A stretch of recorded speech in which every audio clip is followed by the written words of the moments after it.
let's talk about sensory bins today. Before we start talking about sensory bins, let me introduce myself. My name is Adrienne. I'm a stay-at-home homeschool mom to 3 little kiddos from age 7 all the way down to 2. On my channel, I want to talk about all things homeschool, family life, and I don't know about you, but sensory bins always sounded fun in theory, and then in practice, they stressed me out a lot. The rice and the beans and the oatmeal or whatever you're making your sensory bin out of, all over the floor, all over the whole house, and it was a huge mess and not worth the effort. But my kids loved them. Not just my 2-year-old, but my 7-year-old and my 5-year-old love them too. They have a blast. They will sit and play with a sensory bin for an hour, 2 hours, which is unheard of. My kids are wild and they cannot sit still. So sensory bins were really fun for them, but for me, they weren't fun. Not only was it messy, but I also had this feeling that I needed to make their sensory bins perfect. I needed to be Pinterest perfect, themed, and matchy-matchy, and they just had to be this magical, wonderful thing. And I couldn't figure out how to give my kids this experience of this fun sensory bins that they absolutely loved, while I also got to enjoy it without being super stressed out. So I figured out the secret to sensory bins, at least in our house. I have a secret to sensory bins. Really, I have 5. The first is to get a vinyl tablecloth like the one I'm sitting on. They're wonderful. They're a few dollars at Walmart. They clean up really easy. We love to use them for sensory bins, Play-Doh, arts and crafts, anything that's messy and you don't want to ruin your floors or table or wherever you're doing your craft. So, secret number 1, vinyl tablecloth. 2 is to do it in your kitchen. I tried to do sensory bins at the table, on the table, with the vinyl tablecloth and set it out in my bin and give them room to play. But what I found out is that it didn't stay on the table. It ended up on the chairs, it ended up on the floor, it ended up across the room somehow. It just seemed to make it messier. There was this big surface that things could fall off of. So we started doing our sensory bins in the kitchen. And why I think this works best is it's a flat surface. There's nothing for it to roll off of, and it actually makes the surface bigger because you get the whole tablecloth and not just however big your table is. Secret 3 is make your tablecloth your yes zone. So sensory bins are still going to be messy, even on the tablecloth in your kitchen. It's still going to come out of there. They're still going to make a mess. It's just a fact. But by making your tablecloth your yes zone, it gives them a huge area to accidentally spill some things out of the bin. It gives them some wiggle room, so they're not just worried about breaking rules or how they're playing. They really can just get into it. They can enjoy it and have fun. But my rule is that when it starts to come off of the tablecloth, then we need to put it up. That means that they're really out of control and they're probably not playing with it right. So, tip number 3, make your tablecloth your yes zone. Okay, secret number 4 is a hard one for me. Secret number 4 is that your kids don't care if it's themed, your kids don't care if it matches, or even if it's pretty. If you do it that way, it's fine. I still like to do it that way sometimes. And sometimes they're like, wow, this is really fun. But most of the time, they get excited when I just say the word sensory bin. They get excited if they see it and they don't know what's in it. They just love to play with it. Honestly, their favorite things to put in a sensory bin is a wooden spoon, a funnel, and just some measuring cups. This is hours of fun with simple kitchen things. It's nothing themed, it's nothing beautiful, it's not Pinterest worthy. They have a blast and they play well together with it, which is really important. So, secret number 4 is your kids don't care if it matches, they just want to play in it, and it's okay if it's not pretty.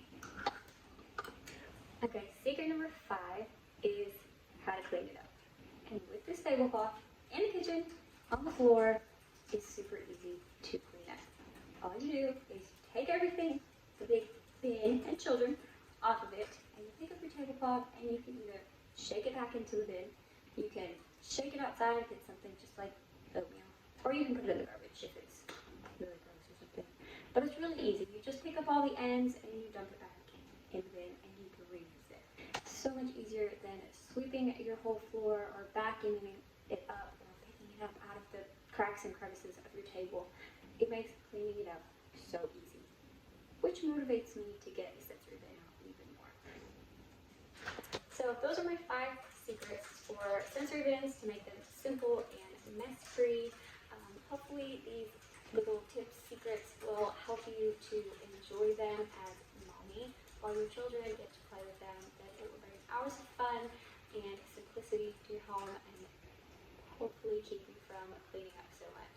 I also thought that it would be fun to show you guys some of our sensory bins. I pulled a couple out, and the bin that I store some of our extras in. A lot of the stuff that we have is just from Dollar Tree, things that we've picked up over the last couple of years, some random toys that my children had, and they really didn't play with them. So I put them in our sensory bin toys, and we pull them out when we get our sensory bins out, and now they get used a lot more. It's just fun to play with them in a different way.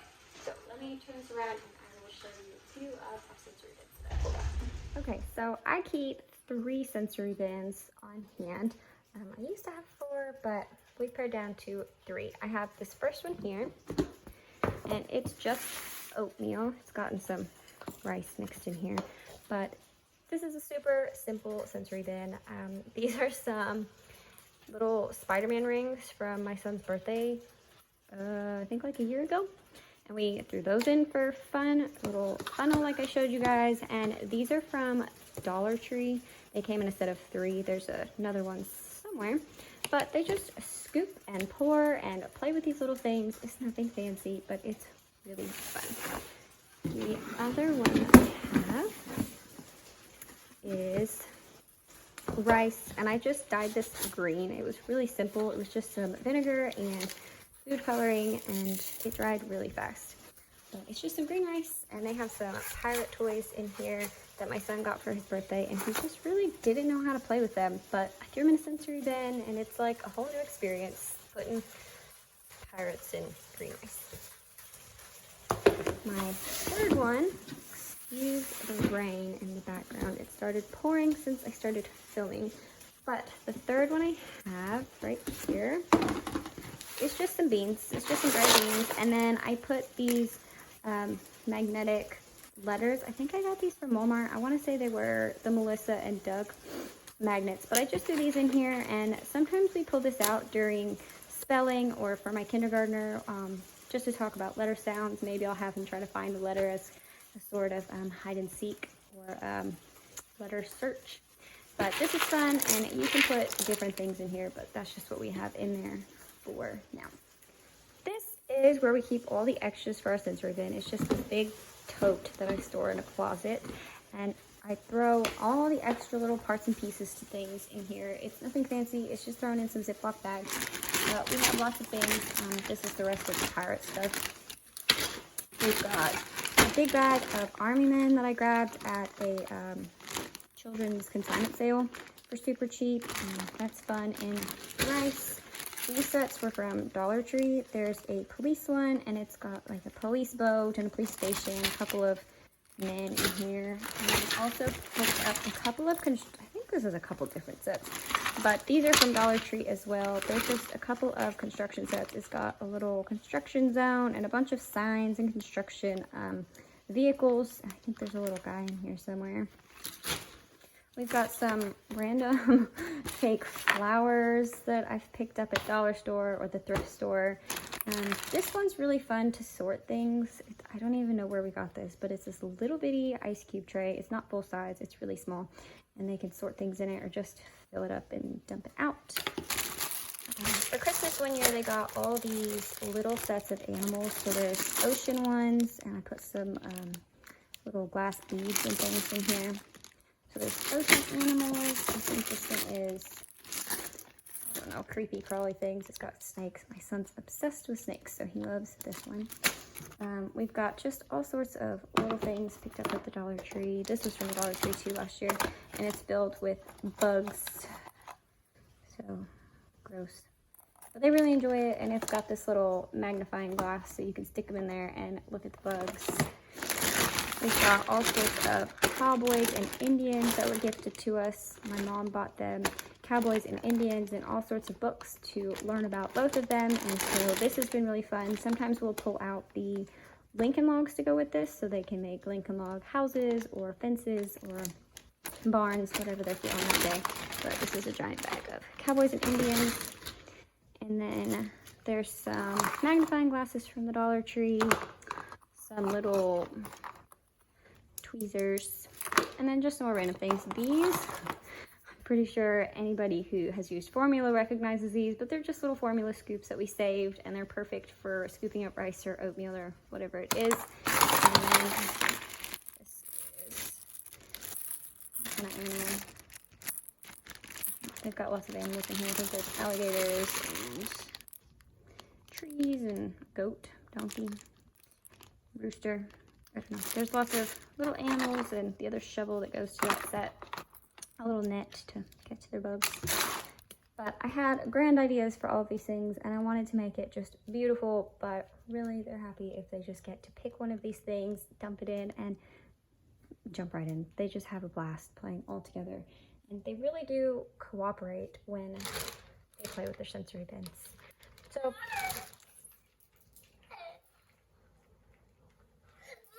sharks, baby sharks.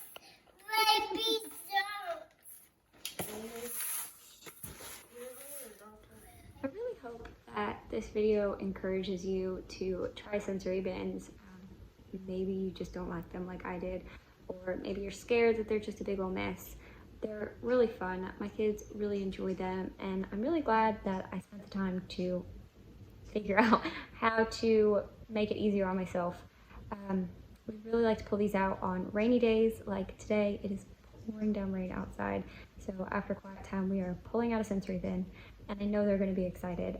We also really like to use them to keep my 2-year-old busy. Sometimes I'll pull this out while I'm doing the dishes.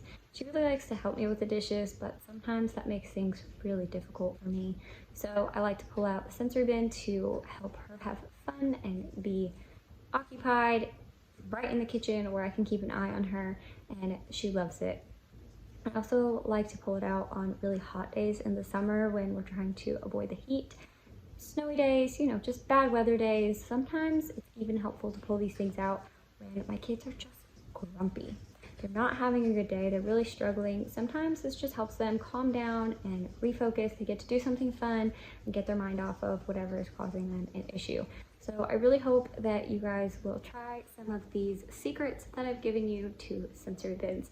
If you like this video and would like to see more things about homeschool, family life, and motherhood, please like and subscribe. Thank you.